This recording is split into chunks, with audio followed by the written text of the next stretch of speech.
So guys आज मैं बात करने वाला हूँ करंट असेट्स और फिक्स असेट्स क्या होते हैं, इन दोनों में डिफरेंस क्या होता है गाइस, वही मैं आज डिस्कस करने वाला हूँ इस वीडियो में। वीडियो को बिल्कुल कंप्लीट देखना गाइस, ताकि आपको क्लियरली सब चीज़ें समझ आए। पहले बात करते हैं गाइस करंट असेट्स की। करंट असेट्स को एक तरह से हम डिफाइन करें तो ये एक ऐसे असेट्स होते हैं जिन्हें हम शॉर्ट टर्म में कैश में कन्वर्ट कर सकते हैं।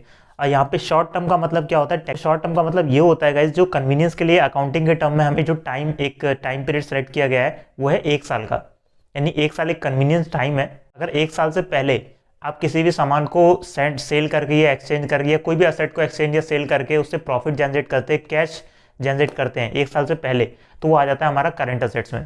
जैसे क्या, स्टॉक्स हो गए। स्टॉक्स जो माल होते हैं, कंपनी के पास जो माल पड़े होते हैं उन्हें बेच के पैसा कमा सकते हैं। उसके बाद हो गया डेटर्स। डेटर्स यानी अकाउंट रिसीवेबल्स भी बोलते हैं इन्हें। इसका मतलब ये होता है कि आपने किसी को प्रोडक्ट बेचा लेकिन उसके पास अभी पैसे नहीं है आपको उस प्रोडक्ट के देने के लिए, तो आपने उसे बोला कि आप 2-3 महीने 3 महीने बाद 4 महीने बाद दे दीजिएगा, तो 4 महीने बाद आपके पास वो पैसे आने ही आने हैं, तो वो भी आपका आ जाता है करंट असेट्स में। उसके बाद है इंश्योरेंस। उसके बाद आपने एडवांस लोन दिया है या किसी को आपने एडवांस पे किया है किसी चीज़ के लिए, तो वो भी हो गया एक तरह का आपका करंट असेट्स। तो ये चीज़ें हो गई 1 साल से पहले आप जिससे कैश जनरेट कर सकते हो, वो हो गया आपका करंट असेट्स। ठीक है, ये चीज़ क्लियर हुई गाइस। अब बात करते हैं हमारा फिक्स असेट क्या होता है। फिक्स असेट सिंपल इसका अपोजिट होता है गाइस। करंट में 1 साल का टाइम दिया गया है और फिक्स्ड में क्या होता है कि 1 साल से अगर ज़्यादा हो जाती है उसके बाद आपके पास कैश जनरेट होता है किसी एसेट्स को एक्सचेंज या सेल करने के बाद। तो सिंपली इसका मतलब ये है गाइस कि आपको कोई ऐसा असेट जिसे आप 1 साल के बाद यूज़ करके या उसे एक्सचेंज करके या सेल करके या उसे यूज़ करके पैसा जनरेट कर रहे हैं, तो हो गया आपका फिक्स असेट।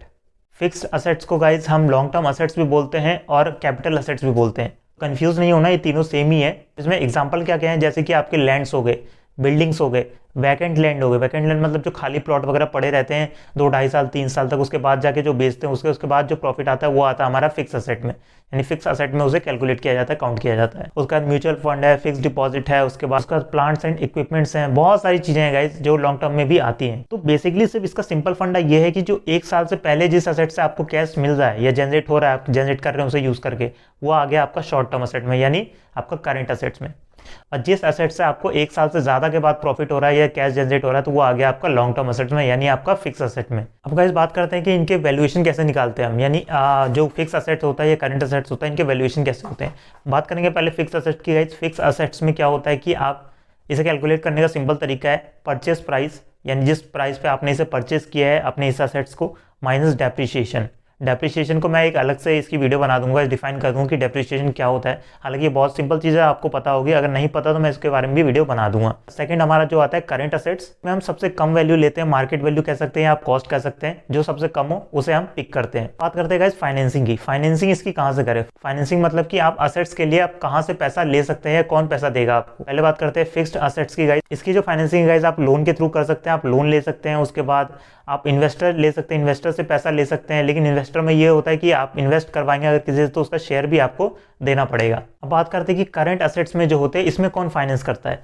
करंट असेट्स में गाइस सिंपल आपको अगर बताऊं तो जैसे कि अगर आपका करंट असेट यानी शॉर्ट टर्म के लिए, जैसे मान लेते हैं आपकी कोई कंपनी है और आप किसी से सप्लाई करवाते हैं प्रोडक्ट वगैरह, जो भी चीज़ें रॉ मटेरियल वगैरह जो भी है, तो आपने उसे ये बोला कि अभी मेरे पास पैसे नहीं है, ठीक है, तो आप मुझे अभी जो भी रॉ मटेरियल है मेरी कंपनी के लिए वो आप मुझे दे दो, मैं आपको 1-2 महीने में पेमेंट कर दूंगा। तो सप्लायर मान गया, ठीक है। ऐसे सप्लायर मानते नहीं है लेकिन मान के चलते हैं कि मान गया वो इस चीज़ को लेकर। तो ये गाइस एक तरह से आपके सप्लायर ने आपको फाइनेंस ही किया है आपके कंपनी के लिए इनडायरेक्टली। हालांकि ये लोन में नहीं काउंट होता, तो इसे हम कह देंगे करंट असेट्स का जो फाइनेंस है वो इस तरीके से किया जाता है। अब एक और एग्जांपल लेते हैं गाइस, जैसे कि आपकी कोई कंपनी है, उसमें आप टी शर्ट्स क्रिएट करते हैं, टी शर्ट्स बनाते हैं, ठीक है। तो एक कोई कस्टमर आया, उसने बोला कि भाई मुझे 5000 टी शर्ट बनवाने हैं। आपने बोला कि आप एडवांस पे कर दो, उसके बाद हम काम शुरू कर देंगे। तो वो जो एडवांस कस्टमर ने दिया आपको, वो भी एक तरह से हो गया कि आपका फाइनेंस है। इस तरीके से जो चीजें हैं वो करंट असेट्स में फाइनेंस की जाती है। तो गाइस ये डिफरेंस होता है फिक्स्ड असेट्स में और करंट असेट्स में। आई होप गाइस कि आपके डाउट्स क्लियर हुए होंगे। अगर कोई भी डाउट्स हो तो आप मुझसे कमेंट करके पूछ सकते हैं गाइस। मिलते हैं नेक्स्ट वीडियो में।